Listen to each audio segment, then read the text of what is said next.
Hello and welcome to Basics for Gamers presents the basics of Downtime in Pathfinder 2nd Edition. In this video we will review the basic concept of downtime and the first half of downtime activities as well, and in the next course we will examine the remaining downtime activities.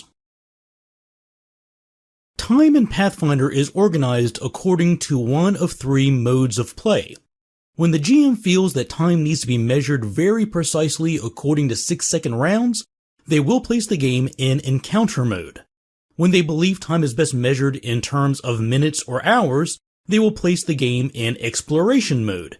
And when the GM feels time will be best managed in terms of days, then they will place the game in downtime mode. Downtime is the portion of the game that often serves as a break between adventures. The GM might say something like, "It'll be 6 days until your ship is ready to leave port. How would you like to spend your time?"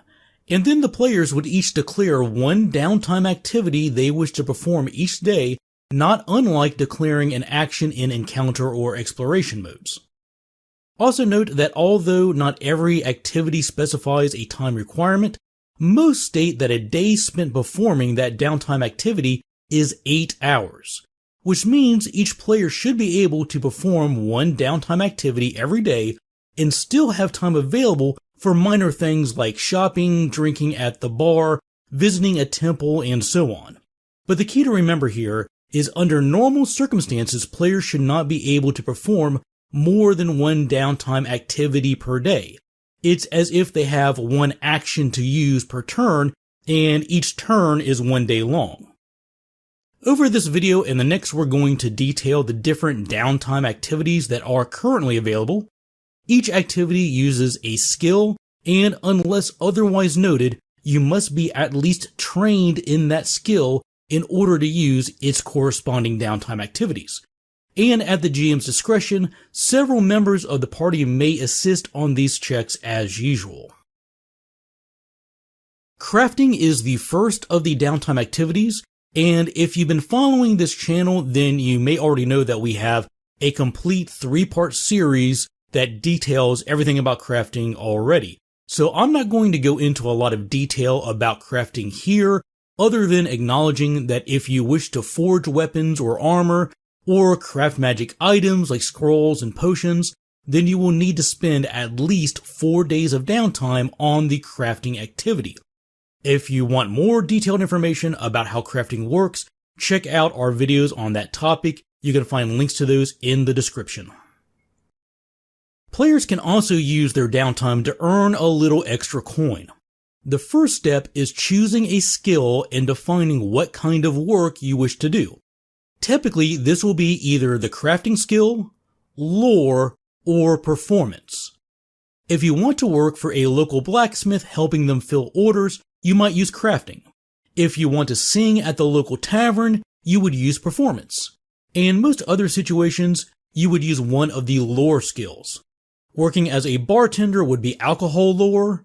Helping a town design and build a drawbridge might be engineering lore. Working the docks would be sailing lore, and so on. And although those are the 3 most common skills used for earning income, it is possible for players to use other skills too, like rolling your religion skill if you want to help administer church services during your downtime. So now that you know what you want to do and what skill you want to use, the next step is to find someone who's willing to pay you for it. The GM will have to use a lot of discretion in what they allow, as not every community is going to have a market for every single good or service. In most cases, it should be easy to find work that is 1 to 2 levels lower than the settlements level. And also keep in mind that characters may attempt any job they are offered. They are not limited by their character level. So for example, let's say we have a character who's 5th level, and they want to use their business lore skill to make money dealing and trading at the local market. The town they're in is a 6th level settlement. That player should have no trouble finding a job that is considered a 4th level task or lower. But, and I should point out that this is not a hard rule, but in a 6th level settlement, 6th level jobs are likely reserved for those who have special connections. So in this case, the character looking to find work, if they want to spend their downtime trading in the market as a 5th or 6th level task, the GM might require them to use their diplomacy skill to gather information and maybe do a little bit of role-playing to prove their worth before they're offered one of the town's best-paying jobs. And just because they're 5th level, this does not prevent them from taking a job that the GM determines is a 6th level task. It just means that it is harder and increases the likelihood that they'll fail the task and be fired. Once you've found a job and the GM has assigned a task level to it, the next step is to spend a day working at that job. At the end of that first day, you will roll a skill check against a secret DC that is set by the GM. This DC can be adjusted with extra preparation. In some cases, the GM may allow a player to spend days of downtime getting ready for the job before they start it. This will lower the DC by an amount determined by the GM, but the player will not be paid for those days of preparation. An example of this would be rehearsing a play before you perform it in front of a paying audience. To determine the result of the skill check, we need to reference the table found on page 236 of the core rules. In the first column, you find the task level of the job. If you fail the skill check, you receive the amount of money that is listed in the failure column. And at the GM's discretion, you might also be fired from the job and unable to continue working there. If that's the case, you will need to spend at least 1 day of downtime job hunting to find your next job. But if you were successful, then you move to the right on the table until you find your proficiency level and you earn that amount of money for the day's work. Additionally, you can continue working at the job every day afterwards, and you will earn the same amount of money each of those days, and you will not roll any additional skill checks. What you earned on your first day is what you will be paid for every day on the job after that. This lasts until the job is complete, until your adventure resumes, or until the GM determines the demand for your service has dried up. If you roll a critical success, you gain money as if the task level was 1 level higher, and on a critical failure, you earn no money and are immediately fired from the job. Furthermore, your reputation in that community has been harmed, and it might be more difficult for you to find future work. Let's illustrate this by walking through the example from the rulebook. Harsk is 3rd level and has a T-lore skill bonus of +7. His GM tells him he has 30 days of downtime to spend before his party is able to continue their adventure, and asks how he wishes to spend those 30 days. Harsk says he wishes to use his T-lore skill to work at a prestigious tea house. He is spending his downtime in a level 5 settlement, and the GM gives him 2 options. He can either work as the tea master's assistant in brewing tea, which is a level 5 task, or serve tea to customers, which is a level 2 task. Note that the example from the book offers both of these jobs up front, but a GM could offer only the 2nd level task and require Harsk to spend a day or more researching and using social skills to build a relationship at the tea house before they would offer him a job as prestigious as assistant tea master. Anyway, he decides he wants the more difficult and higher paying job of being the tea master's assistant. At the end of the first day of work, Harsk must roll a T-lore skill check and compare it to a secret DC set by the GM. In this case, the GM sets the DC at 20. He rolls a 4 on the die, plus 7 for his bonus, giving him a total of 11. He fails, but did not critically fail. If we check the table, we see failing a level 5 task earns him 2 silver pieces for the day of work.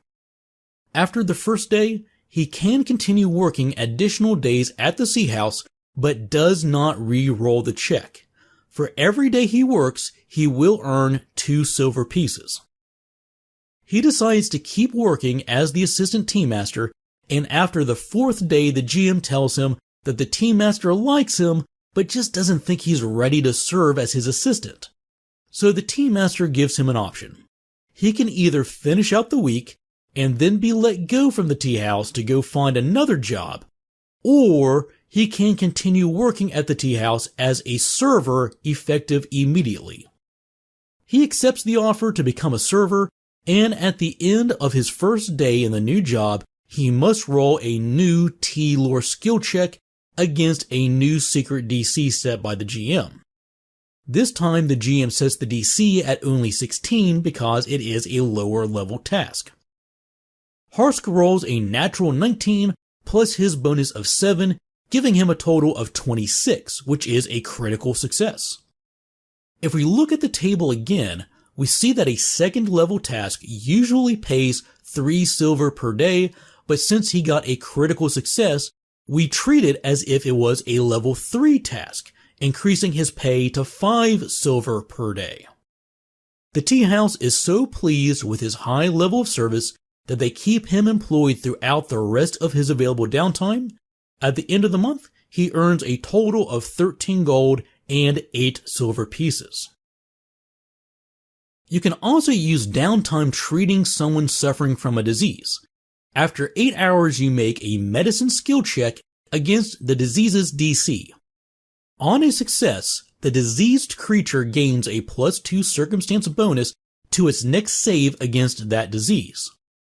On a critical success, the bonus is increased to +4. On a failure, nothing happens, and on a critical failure, the creature suffers a -2 penalty to its next saving throw against the disease. After you attempt to treat a disease regardless of its outcome, you can't try again until after that creature's next save against the disease. If you would like more information about diseases and how they work, check out our video on afflictions, which is linked in the description. In this video, we covered the basics of downtime and the first half of the available downtime activities. Downtime occurs whenever the GM feels that time is best tracked in terms of days rather than minutes or rounds. Each day, players should be able to participate in one downtime activity that takes 8 hours of the day and leaves them time left over for other events and rest. The first downtime activity is crafting, which we do explore in detail with another series. A link to those videos may be found in the description. Players can use the Earn Income activity to make some money during their downtime. When doing so, you will need to work with the GM to find a job, which they will set a task level for. After your first day of work, you will roll a skill check against a secret DC set by the GM. The result of that check is compared to the table on page 236 to learn how much money is earned. And from there, you can continue working the job, earning the same amount of money every day without rolling additional checks until either time runs out, the job is finished, or your employment is terminated. And last, Treat Disease is used to grant a bonus to someone else's saving throws against disease. This can be attempted only once per saving throw attempt, regardless of how many days pass between those rolls. In the next video, we will cover the rest, including Subsist, Long-Term Rest, Retraining, also known as Respecking, and also how to create forged documents. Before we close, I'd like to take a moment to thank all of our patrons. These videos would not be possible without their continued generosity and support. Members of the Basics for Gamers Patreon community receive special benefits, like getting to vote on the topics that we cover in the future, and also they get to see these videos 1 week and ad-free before everybody else. Visit the link shown on the left of the screen and in the description if you'd like to know more about becoming a patron. If you would like to support this channel and help it grow, the easiest way to do that is by subscribing and clicking the bell icon so you get notified when new videos release.